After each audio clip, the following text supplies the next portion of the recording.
Good morning dear student. आज हम पढ़ेंगे पार्ट 20 मस्जिद या पुल। इसमें हम अकबर बादशाह के बारे में पढ़ेंगे कि कैसे वो लोगों का ख्याल रखते, अपनी जनता का ख्याल रखते थे और उन्होंने कैसे मस्जिद की जगह पे पुल बनाने का निर्णय किया ताकि इनके जनता को किसी तरीके की परेशानी ना हो। ठीक है।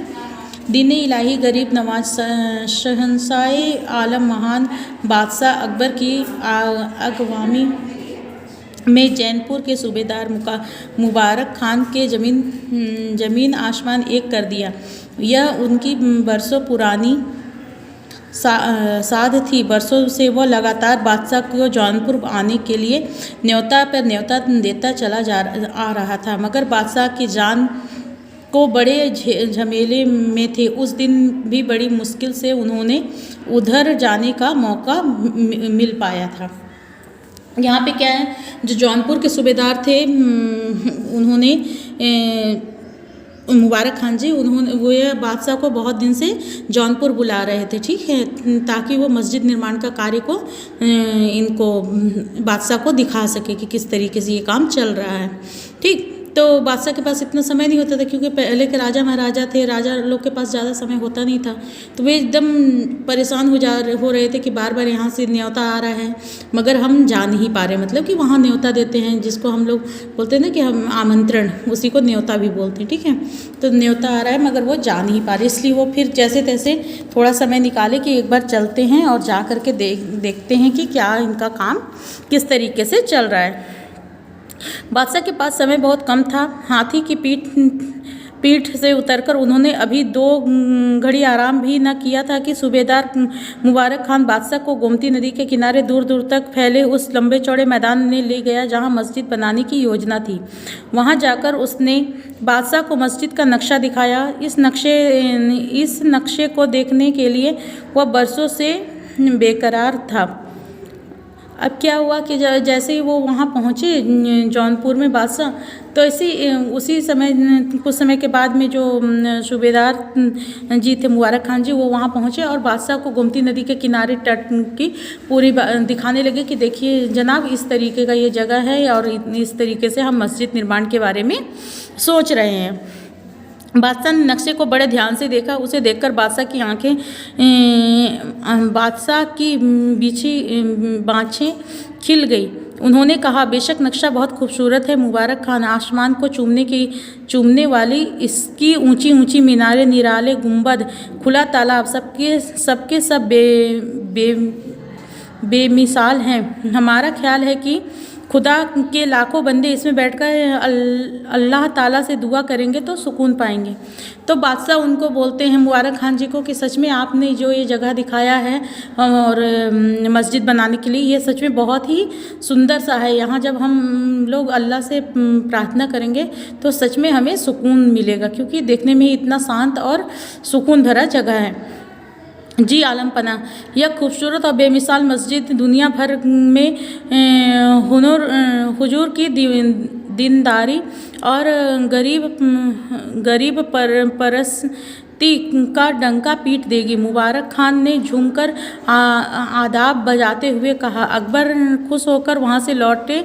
अकबर महान थे, वे हमेशा अपनी प्रजा के दुख सुख का ख्याल रखते थे। वे वेश बदलकर प्रजा की अंदरूनी हालात का पता लगाते रहते थे। उस दिन भी वे शाम होते ही वेश बदलकर गोमती नदी के किनारे घूमने निकले।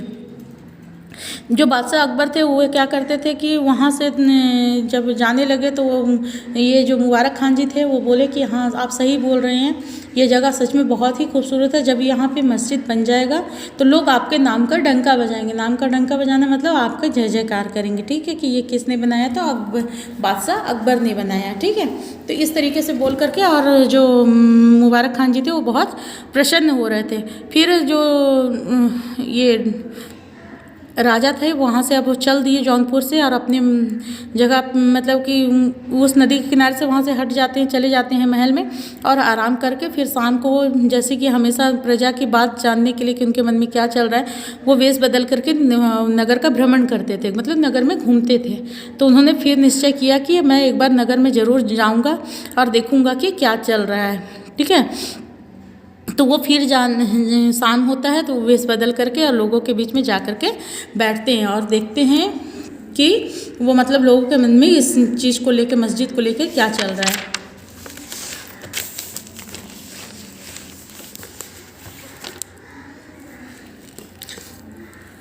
घूमते घूमते एक जगह अकबर को किसी औरत के रोने की आवाज़ सुनाई दी। अकबर आवाज़ की ओर चलते हुए गोमती नदी के किनारे नाव के पास आ पहुँचे। उन्होंने देखा कि नाव के पास एक 80-90 साल की काली और छोटे कद की बुढ़िया अपनी गठरी थामे पार जाने के लिए खड़ी है और कह रही है, इस अल्लाह के मारे दुष्ट मुंशी को तो देखो, अपनी अच्छाई के लिए खड़ी और अच्छाई के लिए दीन कहाँ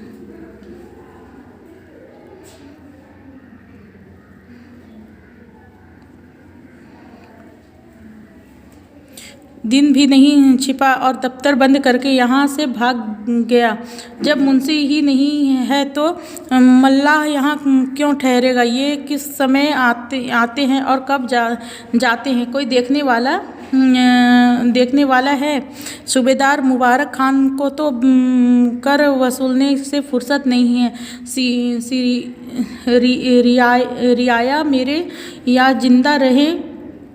रियाया मरे या जिंदा रहे,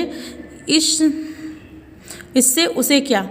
तो फिर वो क्या बोलती है, जब थोड़ा देर जब वो अकबर घूमते रहते घूमते तो उनको एक महिला की रोने की आवाज़ सुनाई देती है और वो जब उस आवाज़ का पीछा करते हैं तो देखते हैं कि घाट के पास में एक 80-90 साल की बुढ़िया खड़ी है और जो कि रो रही है, जो कि काले रंग के कपड़े पहनी हुई है। ठीक है, वो देखती है तो वो आपस में ही बुढ़िया बोलती है कि यहाँ पे जो मुंशी है वो तो भाग गया, इतना शाम हो गया यहाँ पे अभी, और कोई मल्लाह भी नहीं। जब मुंशी ही नहीं है तो यहाँ पे मल्लाह क्यों रहेगा? ठीक है, मतलब वो इतना शांत जगह है। उसके बाद में बोलता है कि और ये जो सूबेदार था उसको तो कर वसूलने से फुर्सत ही नहीं था मुबारक खान को, तो वो लोगों के कष्ट को क्या देखेगा और क्या समझेगा? ऐसे बोलकर वो रो रही थी। ठीक है,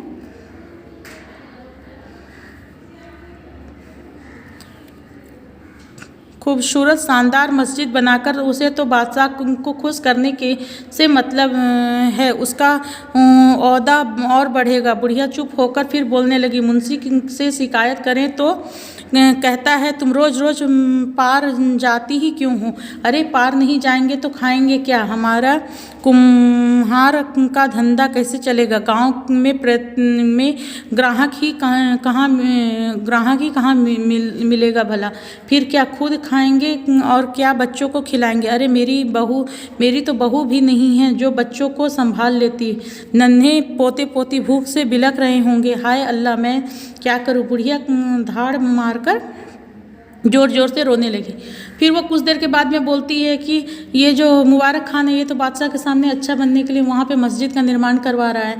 ठीक है, ताकि उसका पद और बढ़ जाए। ठीक है, बादशाह खुश होकर के उसके पद की उन्नति कर दें। ठीक है, तो वो जब ऐसे सोचती है और वो फिर बोलती है कि अब तो मेरे घर, बोलता है कि हर बार तुम इस पार से उस पार क्यों जाती है? तो हम लोग का तो कुम्हार का काम है, मट्टी का बर्तन बनाते हैं, और गाँव में मट्टी का बर्तन खरीदेगा कौन? क्योंकि हर कोई बना सकता है। तो अगर बाहर जाके हम दूसरी पार जाके हम दूसरे गांव में अगर इसको बेचेंगे नहीं, दूसरे शहरों में, तो हमारा घर कैसे चलेगा? और उसके घर में छोटे छोटे बच्चे थे, उसके पोते पोती, और उसकी बहू भी नहीं थी कि जो बच्चों को संभाल सकती। तो सोच रही थी कि इतना रात हो गई, उनको तो भूख लगा होगा और बेचारे भूख के मारे तड़प रहे होंगे। ये सोच करके और जोर जोर से रोने लगी।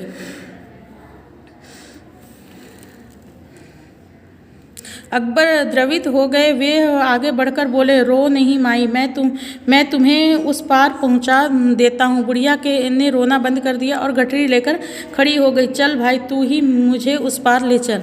फिर अकबर देखता है कि बुढ़िया इतनी ज़ोर ज़ोर से रो रही है, तो उसको मना करता है कि माँ तुम रो मत, मैं तुम्हें उस नदी के उस पार लेकर के चलता हूँ। बुढ़िया के अकबर के इस तरीके से कहने पर बुढ़िया खुश हो जाती है और कहती है रोना बंद करके कि चलो कम से कम तुम ही मुझे उस नदी के उस पार लेकर के चलो।